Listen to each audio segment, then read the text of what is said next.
House of the Dragon Season 3 official teaser. Let's roll it and yap after.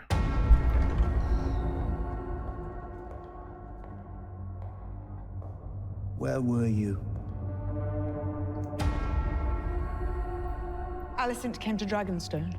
She will open the gates of the Red Keep and surrender to me. You cannot trust her. He might be on something. The king has abdicated the throne. A new dawn is coming. A new line of unsullied kings. You are the Queen of Dragons. You have an absolute power within your grasp.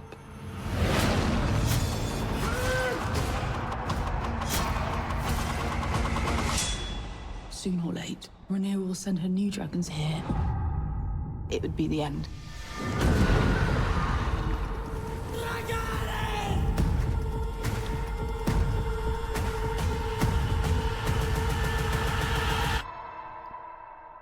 This is the moment you become queen. Okay. Alright. Oh, let's yap. Let's yap. Okay. So, first of all, after royally pissing us all off with that ending of Season 2, this makes me wildly excited. This right here makes me... Now, I'm gonna say this gets me back on the ship, but I was already back on the ship. I still think that House of the Dragon is an absolutely incredible show. It is fantastically made, fantastically written. It's got a couple of issues for sure, but like if we just talk overall, I think it's a quite phenomenal show, and I have very high expectations for Season 3. And the reason why I was pissed off by Season 2 is because my expectations were so high for the second season and they didn't live up to it. Now, I don't know exactly what's going to happen in terms of like the books and stuff like that, but obviously I listen to podcasts like most of you guys do. Most of you guys maybe listen to like Nerdrotic Friday Night Tights and stuff like that, and they always... Nerdrotic and Ryan Kennel always talks about like what potentially might happen and what should have happened, and also what they didn't do in terms of what the book said that it was gonna do, right? And obviously we were missing out on a massive scale battle for this Season 2 ending, and they just literally blue-balled us incredibly, and it was a shitty ending. Obviously there's a couple of excuses that is fair enough for them to make in terms of the writer strike and the budget and this, that, and the other. I don't think the budget thing is an excuse, because you could just can some of the other shitty shows you do and focus on the actual good shows that people want to watch and then spend that money instead. Like, although I understand that you gotta keep your budgets down, you gotta keep your this, that, and the other, if you get more episodes, I feel like you can justify it. I feel like when you have a show like this right here, and especially when you are HBO and you have the world of Westeros, do not save a penny, because this is your bread and butter at the moment. Obviously, they got a lot of other incredible shows, but their bread and freaking butter right now is the world of Westeros. That is what gets people talking. That is what, at least from my personal side, that is what makes me buy the streaming service. Like, A Night of the Seven Kingdoms, I'm buying HBO. Something from the world of Westeros is out, I'm buying HBO. But then if there's not anything of that coming out for a while, I might just say, you know what, man, I don't need it for the next 6 months. You know? So, gotta freaking go ahead and go fully in on it. Now, I think that Season 3 is exactly that. Going ahead and going all in on it. Massive scale battles, heartbreak, betrayal, and all of the things that we love about the world of Westeros. Now, I am absolutely fucking loving The Night of the Seven Kingdoms, and watching this and then watching A Night of the Seven Kingdoms, it just shows you how different these shows are and how different this world can be while still being the same. So, I think that, like, at least from my personal opinion, having this A Night of the Seven Kingdoms has brought my excitement 20 times or 100 times more up for this next season of House of the Dragon, because I was pretty pissed off by the second season. I I was like, you know what, bro? When season 3 comes out, you know, it is what it is. I'll watch it, but like, I'm not excited anymore because you're just pissing me off at this point. But then A Night of the Seven Kingdoms that comes out, which has nothing to do with this show right here, but it makes me fall in love with the world so much more once again. And like, now I'm over the moon. Not even because of this teaser, but because of a goddamn show that's nothing to do with this.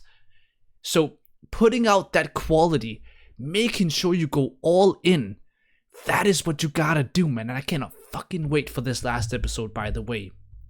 I cannot wait for season 3, though. I think that season 3, crossing my fingers, season 3 has the potential to be the best season of any House of the Dragon seasons. It's going to be very hard to beat season 1, but I do think that the epicness at the bare minimum is going to be even bigger for this 3rd season. And this teaser right here shows me that we're in for something incredible, man. Like, there are so many great cuts, bro. I don't want to waste you guys' time too much, but there's a lot of good stuff in here, man. There's a lot of good stuff, bro.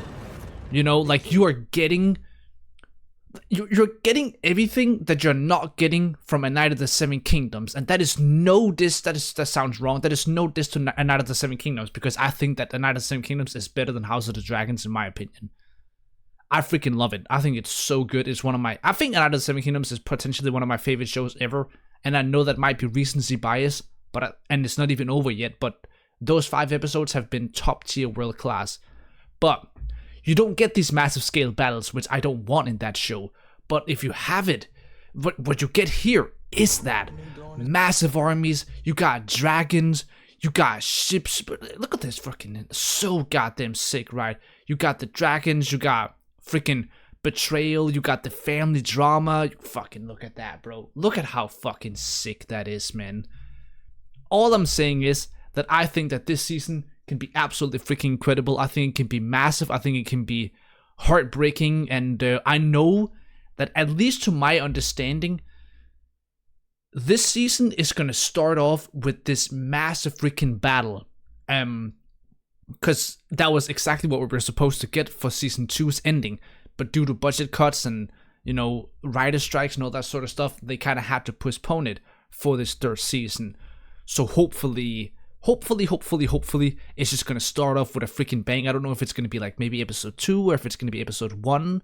But I would like it to be episode 1 to just be like, you know, I want to see the internet go like, we are fucking back, bro. You know, like, we are back. Everybody's loving it. I'm calling my dad being like, have you fucking watched this shit? Like, this is crazy. Talking to everybody at work, talking to everybody at the goddamn gym. Like, you guys fucking seeing how crazy this is, bro? And then when you go back and watch season 2, I think that if you can really start off this season 3 like with a freaking bang, I think that season 2 might be a better watch, because then you don't have to wait like all these years for this massive battle to come. So I think that that potentially might boost the season 2 and make season 2 a bit better, because I don't think season 2 is bad. I just think it's disappointing. So time will tell. This trailer is a teaser. It's just really just a teaser. Is absolutely fucking brilliant, man. It is absolutely brilliant, and I just cannot wait to see. And I don't know how the story ends. I know that people talked about like there are spoilers in Game of Thrones. I don't remember hearing that line, which is actually a good thing. So yeah. Anyways, man, I'm ready. I'm excited. I think this looks fucking brilliant, bro. I think it looks absolutely brilliant, man. And I'm hoping that we get something utterly freaking incredible, man. Yeah, let's get it.